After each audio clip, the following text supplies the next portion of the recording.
Sure is dark in here. Yes, and there's a good reason for it. But you can light the lamp now if you wish. What's the reason? For the darkness, that is. Stay close. Be careful not to stray. What's the reason? Why is it so dark? Pay attention, Daniel.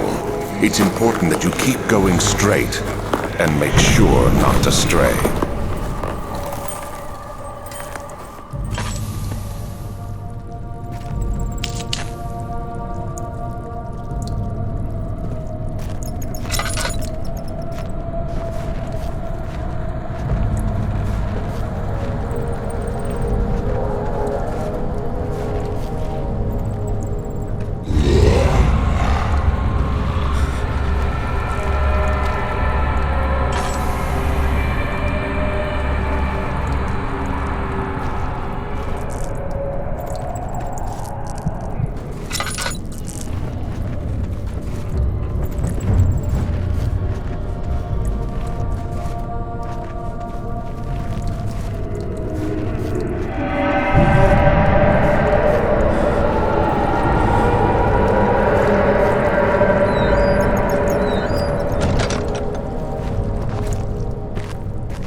June 1839.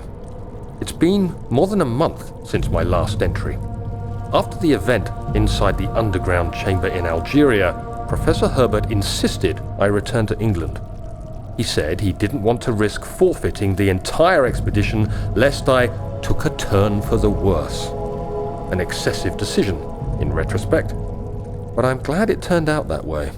I found my journal this morning in the haphazard collection of things brought home from Africa. Next to it lay the broken stone orb wrapped in cloth. I tried to assemble it, but couldn't. The pieces wouldn't fit together, as if they weren't from the same object.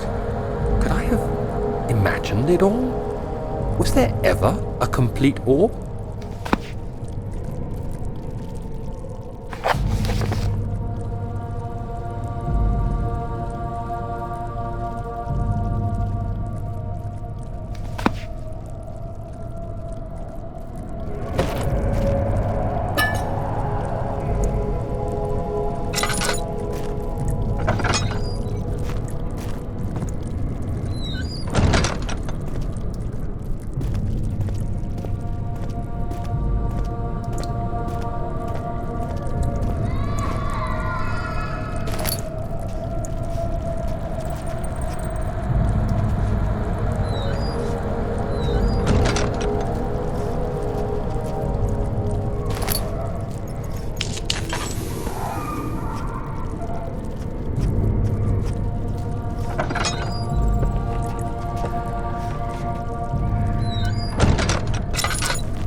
June 1839.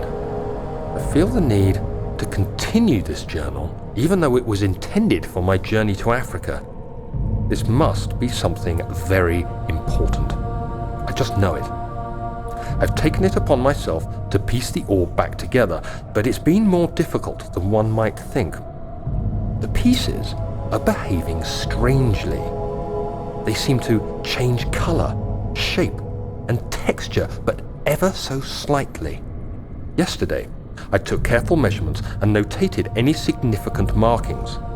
Today, I confirmed my suspicions. They were changing. I was terrified and rushed off to see the finest geologist in London, Sir William Smith.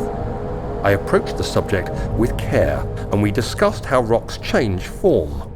He told me about the nature of glass, how it eventually collapses on itself, like ice slowly melting over the course of centuries. Smith eased my mind a bit, but I can't escape the feeling that these shards have otherworldly properties.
I just want to go home. No! Get away from me! Leave me alone!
Don't forget your bag, Daniel.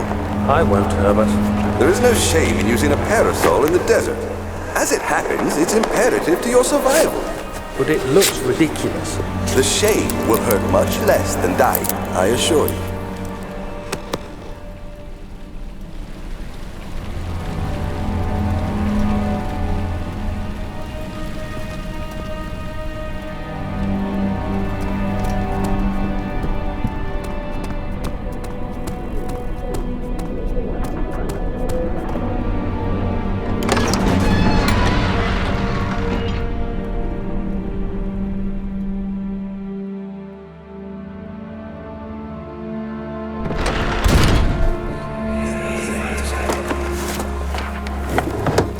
Journal is gone. What would they want with my journal?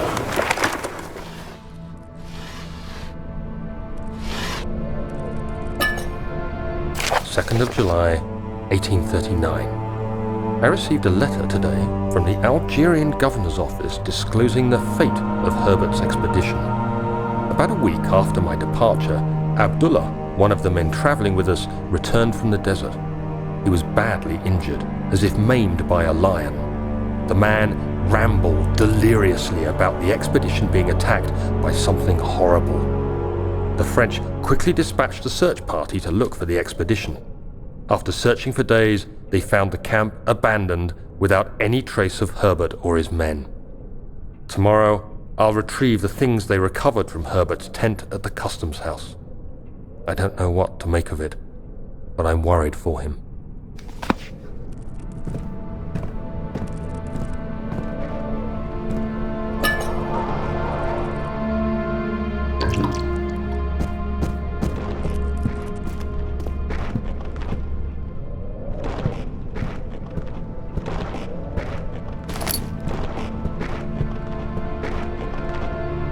3rd of July, 1839. Today I picked up Herbert's things at the customs house. I dug through the trove of documents he had carried and found a log detailing the expedition. The nature of this text ranged from quick notes to colourful accounts of transpired events. I skimmed the pages, trying to figure out what might have happened. May 17th, the day I was trapped inside the orb chamber, Herbert dryly states, "Recovered Daniel after 1 hour of entrapment." This confused me greatly. I was suffocating within minutes. How could I have lasted an hour? I continued reading the peculiar text. Herbert states his facts without judgment or passion, but suddenly I could read frustration into his text. He pushed his men to investigate the underground tomb, an effort which seems to have strained the minds of his men. Madness spread through the ranks, and Herbert had to take some extreme measures to continue. He finally visits the chamber himself, where he retrieves the orb to the surface. His account confuses me greatly. If he has the orb, what are those pieces in my drawing room?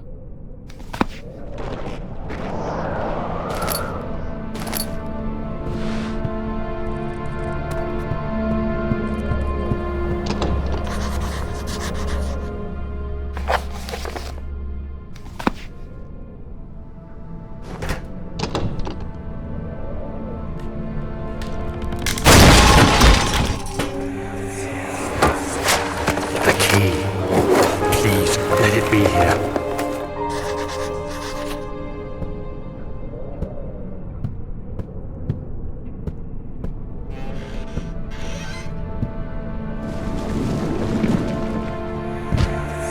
Oh, thank God, there it is. I guess it is a good place to hide it then.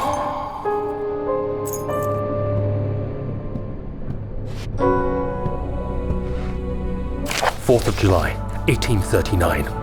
It's done! The orb is assembled. I was awakened by an exhausting nightmare. Shaking and sweating, I retired to the drawing room with a cup of tea. The relic pieces lay spread across the table as I'd left them, but somehow I knew how it was supposed to be. I fetched the tar, which I had prepared to fix the pieces together, and without fault I joined them, producing the orb I remembered so clearly. The tar proved unnecessary.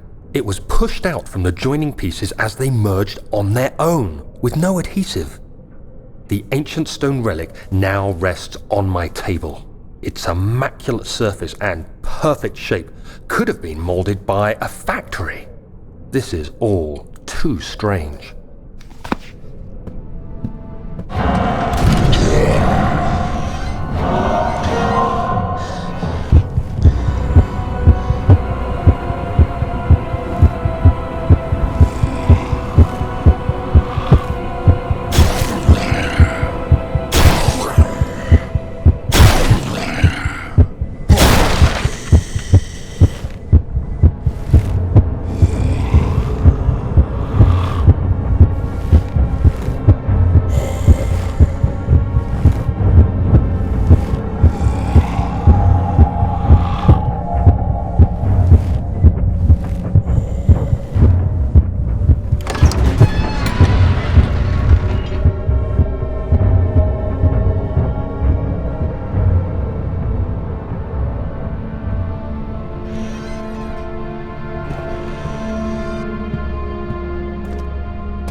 did we find this place? An old friend back in Algiers gave me a map. Why isn't he with us? Didn't he want to come? He wanted to, Daniel, but things don't always turn out the way we planned.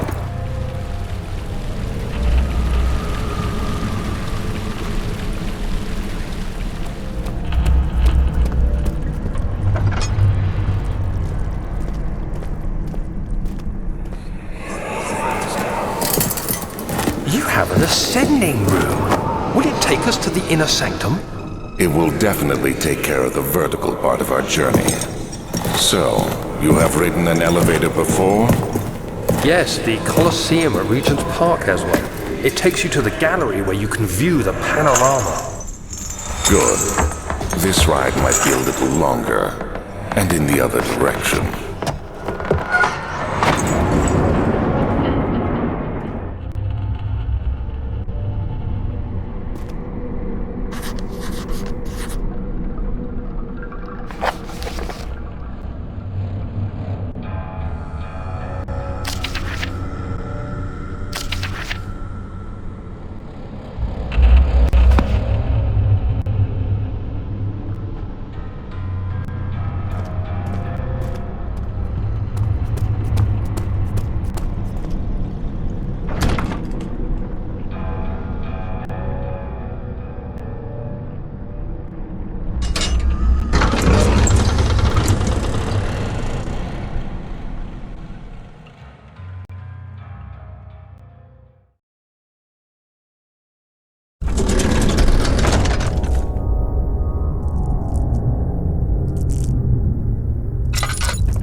July 1839. Today I went to the university looking for answers.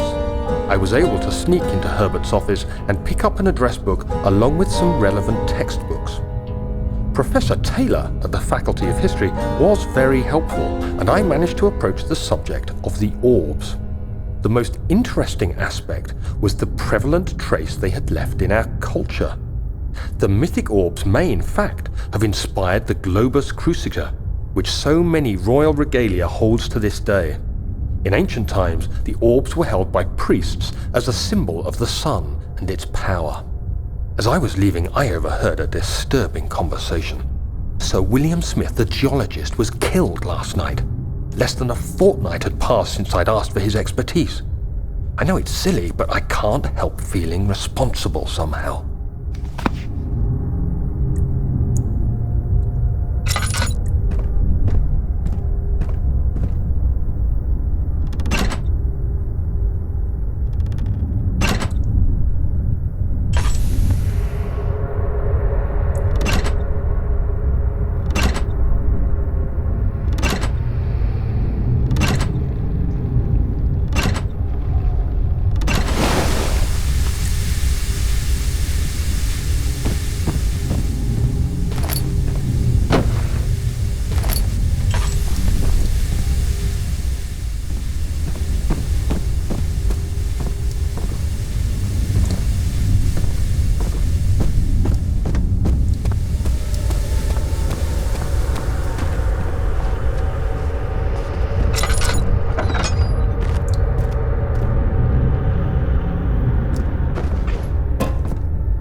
July 1839. I've read every book I can find on the subject.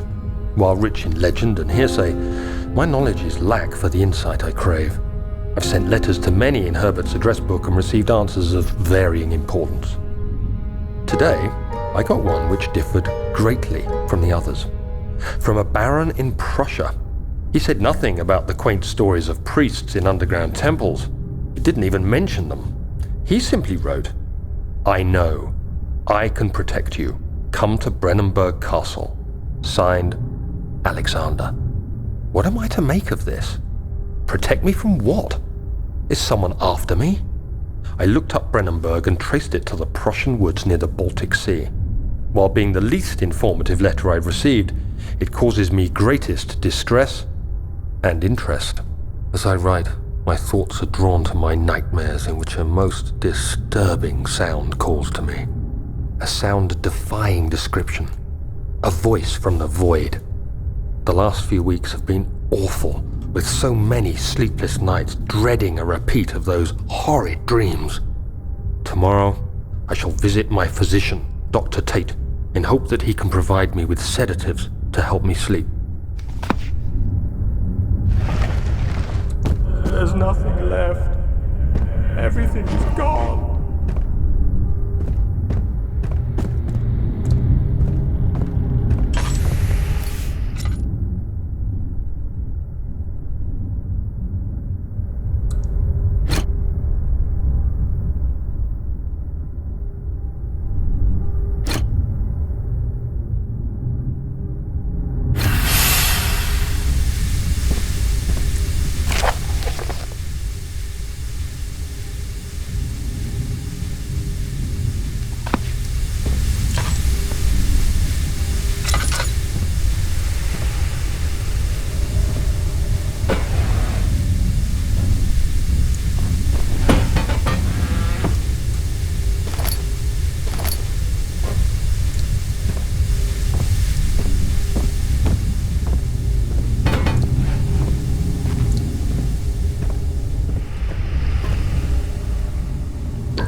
July 1839.